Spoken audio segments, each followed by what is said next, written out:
Oi, gente! Terça Vontade Trago Fatos. Antes de começar o caso de hoje, eu quero lembrar você de me ajudar. Se inscreve no canal, ativa o sininho para as notificações, curte, comenta, compartilha. Me segue lá nas redes sociais, porque eu adoro conversar por lá, trocar ideias sobre os casos. E é isso, assistir toda a playlist para você não perder nada que veio até agora, hein? Então, recado dado, vamos para o caso de hoje.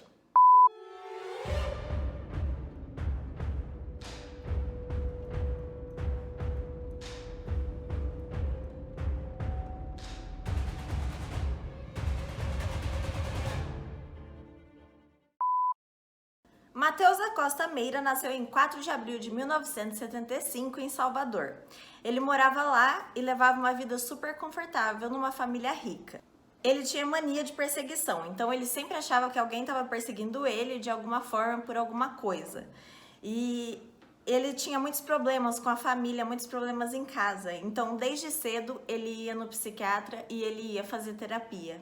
Quando cresceu, o Matheus decidiu estudar medicina, então ele passou para a Faculdade de Ciências Médicas da Santa Casa de São Paulo. Ele foi para lá morar sozinho em um apartamento e os pais dele mandavam dinheiro regularmente para que ele mantesse essa vida confortável dele. Ele gostava de jogar videogames considerados violentos e ele tinha uma vasta coleção de softwares copiados ilegalmente e ele gostava de mandar vírus e pornografia para usuários de um provedor chamado Magic Link, em Salvador, em 1997. Ele ficava muito sozinho no apartamento e gostava de fazer CDs de música piratas que ele vendia. Ele era descrito como tímido, introvertido e apático, e ele teve um fraco desempenho acadêmico. Depois de ele se recusar a fazer um trabalho que era obrigatório na faculdade de medicina, ele foi enviado para a divisão de psicologia da instituição. Por outras pessoas, no entanto, ele foi descrito como uma pessoa calma e gentil que foi mudando de personalidade, começou a matar aulas e fazer amizade com traficantes de drogas. Ele não tinha amigos, não tinha namorada e sempre teve problemas com as pessoas da sala dele. Ele era usuário de drogas e usava cocaína junto com os remédios que o psiquiatra passou para ele. O psiquiatra tratava ele como se ele tivesse esquizofrenia.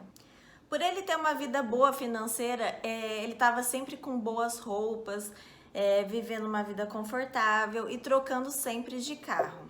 Ele acabou desenvolvendo uma amizade, uma certa amizade com o mecânico que era de confiança dos carros dele. E através desse mecânico que ele comprou a primeira arma dele, que foi uma pistola. Um mês depois, ele devolveu a pistola para o mecânico, deu mais R$5.000 e comprou uma submetralhadora. Matheus planejou um crime por 7 meses. Esse crime ficou conhecido como Massacre do Morumbi Shopping e aconteceu no dia 3 de novembro de 1999. O crime, segundo algumas fontes, foi muito bem planejado, porque o Matheus escolheu o local. Ele foi para um hotel antes de se hospedar, para não ficar direto do apartamento dele para o local, e ele escolheu o local que era o Morumbi Shopping. Ele pegou um táxi até lá no dia, ele escolheu o local que ele ia fazer, que era o cinema do shopping. Ele comprou o ingresso, ele foi lá, viu o filme por cerca de alguns minutos, uma parte do filme. Depois ele foi ao banheiro, discutiu com o homem dentro do banheiro, porque o homem parecia usar anabolizantes e ele estava querendo falar para o homem que isso era errado, que fazia mal e que ele devia parar. Depois ele deu um tiro no espelho com a submetralhadora em direção a ele mesmo no espelho. Voltou para a sala, ficou próximo à tela de projeção, virou para a plateia e disparou 15 vezes. Ele disse ouvir vozes dizendo que ele tinha que fazer o que ele fez, mas ele estava com a consciência assim normal, ele estava com a capacidade cognitiva normal, já que ele pegou táxi, que ele pagou e etc. Ele respondeu tudo o que foi perguntado para ele devagar, claramente, e ele parecia bem drogado. As pessoas só perceberam o que estava acontecendo quando as luzes do cinema de segurança acenderam e aí os feridos apareceram gritando por ajuda. Antes disso, por o filme ser o Clube da Luta, eles acharam que se tratava de uma brincadeira. Logo ele foi dominado por um rapaz que estava sentado perto dele. Ele viu que acabaram as balas e que ele teria que recarregar a arma, e aí ele viu uma oportunidade. O rapaz pulou em cima dele, ele caiu no chão, outras pessoas vieram ajudar a imobilizar ele e aí eles amarraram ele com o próprio cadarço. A polícia chegou, algemou o atirador e já pegou a arma do crime.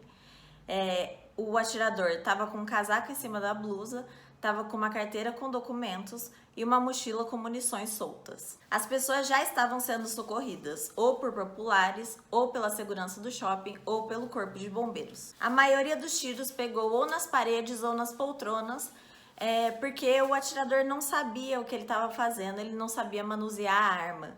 Ele tinha comprado a submetralhadora um dia antes do crime, então ele não teve tempo de treinar, de saber como manusear direito, e isso acabou sendo melhor, né? Porque fez menos vítimas do que ele esperava.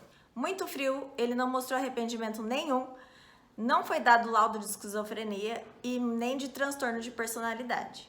Ele disse que há 7 meses ele tinha criado uma vontade muito grande de matar alguém. E ele não quis participar da reconstituição do crime. Ele foi julgado como alguém com plena consciência de seus atos. Foram 3 vítimas fatais, 5 feridas. 60 pessoas estavam no cinema naquele dia. A fotógrafa Fabiana Lobão Freitas, 25 anos, morreu na hora. O economista Júlio Maurício Zeimates, de 29 anos, chegou ao hospital com vida, mas não resistiu. A publicitária Hermé Luísa Jatobá Vadaz, de 46 anos, também não resistiu aos ferimentos na cabeça. Os 5 feridos por balas ou estilhaços ficaram fora de perigo. Os tiros duraram cerca de 3 minutos. Inicialmente, ele foi condenado a 120 anos e 6 meses de prisão. Após recurso da defesa, a pena baixou para 48 anos e 9 meses de prisão. O mecânico, após o crime, foi preso por tráfico de armas. Ele negou conhecer o assassino, negou ter dado acesso a armas para ele, mas ele já tinha antecedentes criminais pelo mesmo motivo. Depois de preso por alguns anos, o Matheus tentou cometer um crime dentro da penitenciária.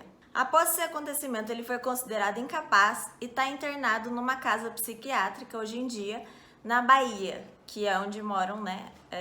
Onde mora toda a sua família. Então é isso, gente. Esse é o caso de hoje. Massacre sempre me deixa um pouco chocada. Eu fico pensando de onde a pessoa foi montando isso na cabeça dela e de onde que saiu a ideia para isso. De que jeito tava a vida dela para ela resolver fazer isso. Enfim, eu quero saber o que vocês pensam também. Então vai lá. Comenta aqui antes, me mostra o que vocês pensam sobre o caso. Vai lá no meu Instagram, no meu Twitter, vamos discutir sobre esse caso e outros também da playlist. Não perde nada, assiste a playlist toda que é muito legal. E é isso, a gente se vê na próxima terça.